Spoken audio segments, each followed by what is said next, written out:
How the school system is designed to keep you poor.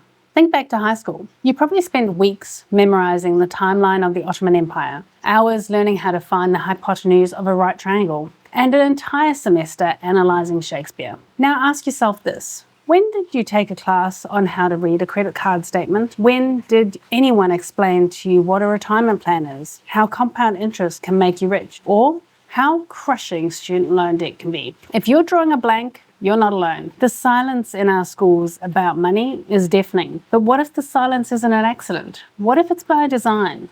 The hard truth is, the American school system taught you everything you needed to know to be a good employee, but almost nothing about how to become a wealthy individual. This isn't a simple mistake. It's a feature, not a bug. It's a system carefully built to create a population of financially dependent citizens who are easier to control, easier to profit from, and less likely to ever question the economic status quo. The great educational divide. What we learn versus what we need. There's a massive canyon between education we get and the education we desperately need to survive in the real world. The proof is in the numbers.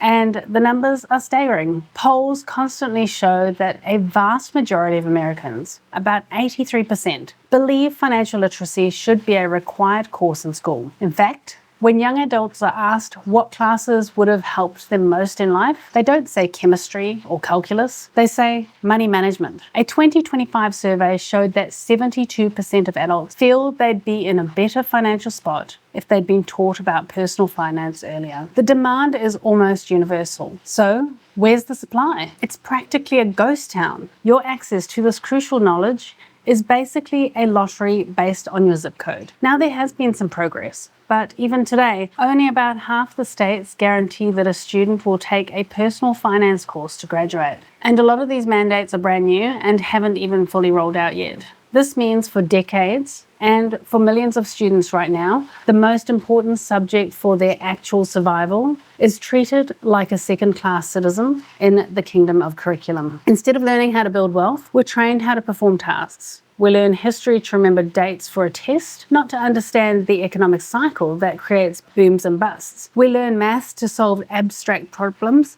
not calculate the long-term cost of debt. We're conditioned to follow instructions, hit deadlines, and work inside a rigid structure, the perfect training for future employees, not the future employer. The system is built on a foundation of that's how we've always done it. School schedules are already packed with core subjects tied to standardized tests and dedicated school funding and reputation. Since financial literacy isn't on these big tests, it gets shoved to the side. Then you have the issue of getting teachers ready. Many educators who are products of the same system don't have the training or confidence to teach complex finance topics. But these are explanations, not excuses. They tell us how it happened, but not the deeper why. Why, with such overwhelming public demand, have these problems been allowed to continue for so long? The answer is uncomfortable, but this education gap serves some very powerful interests. Where do most people learn about money? From their parents? This is the very engine that keeps the cycle of poverty going. If your parents were never taught how to manage money, what are the odds that they can teach you wealth-building strategies? This isn't just an educational gap. It's a structural gap that helps ensure the rich stay rich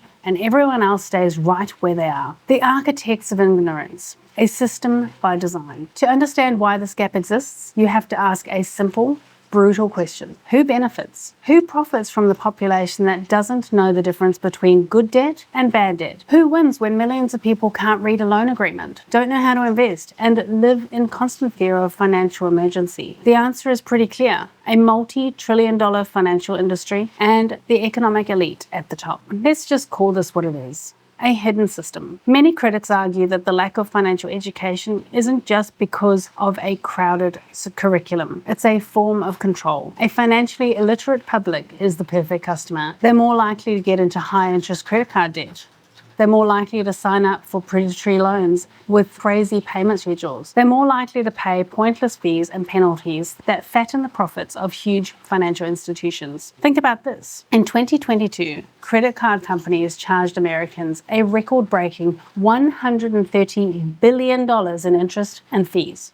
Overdraft fees drain billions more from the pockets of everyday people. These aren't just numbers. They're a massive transfer of wealth from financially uneducated to the very institutions that thrive on that ignorance. It's a business model. Someone who understands how amortization works is less likely to fall into the no money down car loan with ridiculous interest rates. Someone who gets compound interest is more likely to start investing earlier than to rack up thousands in credit card debts on things that lose value. This isn't some wild conspiracy theory. It's a logical conclusion based on what we can see happening every day. The system, as it stands, produces a steady stream of customers who depend on debt to live. From student loans to mortgages to car loans and credit cards. We were born into a system that asks us to borrow to participate, but we're never taught the rules of the game. We're handed a rulebook in a language that we don't understand and then get penalised when we mess it up. Some would even argue the government has a stake in all of this. A population focused on surviving paycheck to paycheck is less likely to have time, energy, or money to challenge the political and economic structure. A citizen worried about making rent is less of a threat to established power than one who is financially independent and has the freedom to think critically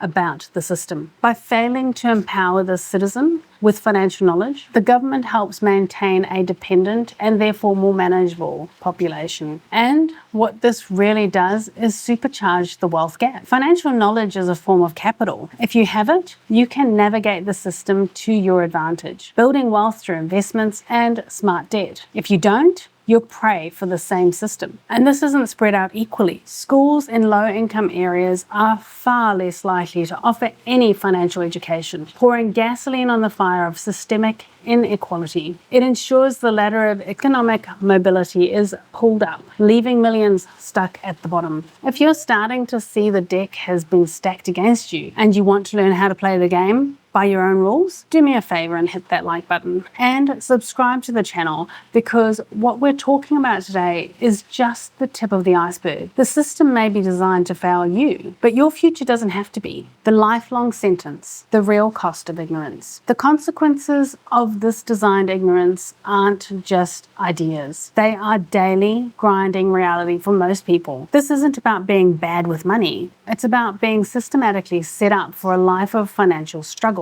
The price tag is astronomical. One report found that a lack of financial knowledge costs the average American adult about $1,800 in 2022 alone. Across the whole country, this adds up to a mind-blowing $436 billion lost every single year for simple, preventable financial mistakes. Let's break down what this lifelong sentence looks like. It starts the second you turn 18. You're pushed to go to college, which for most people means taking on tens, if not thousands and thousands of dollars in student loans. You sign a contract before you've even had a real job, with almost no clue what that debt will mean for the rest of your life. After college, you join the workforce, but you haven't been taught how to negotiate a salary, analyze the benefits of your package, or set up a retirement account. So many people don't start saving for retirement until it's far too late, missing out on the most powerful wealth-building tool there is. Decades of compound growth. The result? A nation of people walking a financial tightrope with no safety net. Recent data from 2024 shows that a significant portion of Americans are living paycheck to paycheck, one unexpected bill away from disaster. It's no surprise that many Americans can't cover a $1,000 emergency with their savings. This isn't personal failure, it's a systemic one. People aren't saving because the system has made it almost impossible. They're drowning in debt. Wages have stagnated,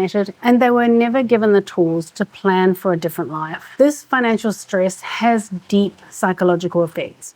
It creates a constant, low-level anxiety that hurts your health, your relationships, and your happiness. It steals your choices. You can't leave a job you despise because you need the next paycheck. You can't launch a business idea because you have no capital or you're terrified of risk. You can't dream of a comfortable retirement because you're still paying off the debt from your youth. Your life becomes a game of financial defense. just trying to survive, instead of a game of offense designed to build wealth and freedom. This is the cycle of poverty and dependency in action. It's a victim loop. Financial illiteracy leads to bad financial choices, which leads to more debt, which means to less opportunity, which then reinforces the cycle for the next generation. It creates a permanent economic underclass, a group of people for whom moving up is a cruel joke.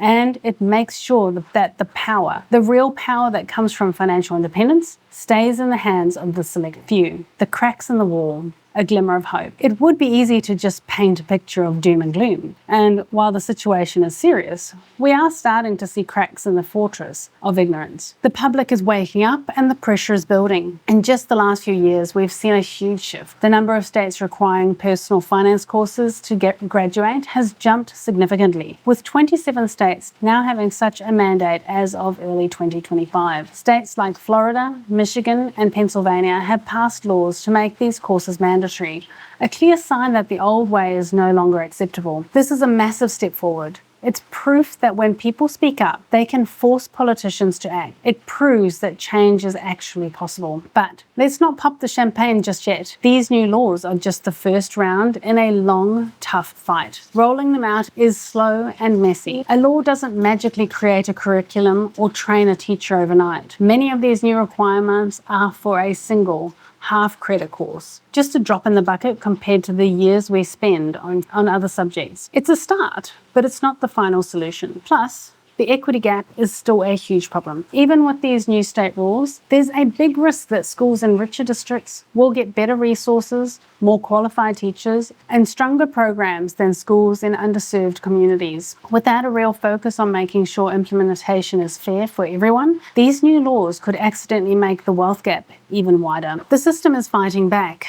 It resists change with bureaucracy, lobbying from groups that profit from the way things are, and the same old argument that there's just no room in the school day. These are the predictable defenses of a system trying to protect itself. So, while we should celebrate the progress, we have to stay on guard. These wins are fragile. They are the result of a fight that is far from over. The cracks in the wall are there, but it's going to take a long, hard push to bring the whole thing down. The blueprint for freedom, your financial self-education. So, where does this leave you? Waiting around for school systems to fix itself isn't a strategy. It could take decades for real, universal change to happen. The system might have been built to keep you in the dark, but it doesn't have to win. The ultimate rebellion against the system designed to keep you poor is to educate yourself. Your financial freedom is your responsibility. And luckily, you're living in the age with more access to information than any other time in human history. The architects of the old system relied on controlling information. That control has shattered. You can learn about budgeting from podcasts while you drive to work. You can watch thousands of hours of free content from financial experts right here on this platform. You can read books and blogs that break down the most complex financial ideas into simple, actionable steps. The blueprint for your financial freedom starts with one decision: to reject the role the system gave you. You are not designed to be just a consumer or a debtor. You can be an owner and an investor. Start with the basics. Learn how to make a budget, not as a restrictive cage, but as a plan for your freedom. A budget is just telling your money where to go, instead of wondering where it went. Track every dollar. Know your income and your expenses. This is the foundation of financial control. Next, face your debt. You have to understand the enemy to beat it. Learn about interest rates and amortization. Figure out the difference between high interest, destructive debt like credit cards, and potentially good debt like mortgages. Make a plan to attack and destroy your bad debt as aggressively as you can. Every dollar you pay in interest to the bank is a dollar you're not investing in your own future. Then you have to learn the language of wealth, investing. You don't need to be a Wall Street guru. Start simple. Learn what a low-cost index fund is. Understand the magic of compound interest. Learn about tax-advantaged retirement accounts. The single biggest key to your investment success isn't picking the perfect stock. It's time. The sooner you start, the more powerful your money becomes. This journey of self-education is the ultimate act of defiance. Every book you read, every podcast you listen to, every step you take to get your financial house in order is a vote for your own independence. You are taking back the power that was deliberately kept from you. The school system failed you. It was designed to. It taught you how to work for money, but not how to make money work for you. It prepared you for a life of following orders, not a life of freedom. But that story doesn't have to be your story. The system is the problem, but self-education is the solution. They may have designed a maze to keep you trapped, but the blueprint for escape is in your hands. If you're ready to start your journey, subscribe to this channel for more videos that break down the system designed to hold you back and give you the tools to build real wealth. Share this video with one person you know who needs to hear this message. And in the comments below, let me know, what is the single most important financial lesson you wish you had learned at school? Let's start the conversation and learn from each other. Your education starts now. If you're new to my channel or returning for some fresh insights, welcome. I'm glad you're here. Until next time, I'm Christine. Thank you for committing to a life of freedom, choice, and abundance through financial literacy.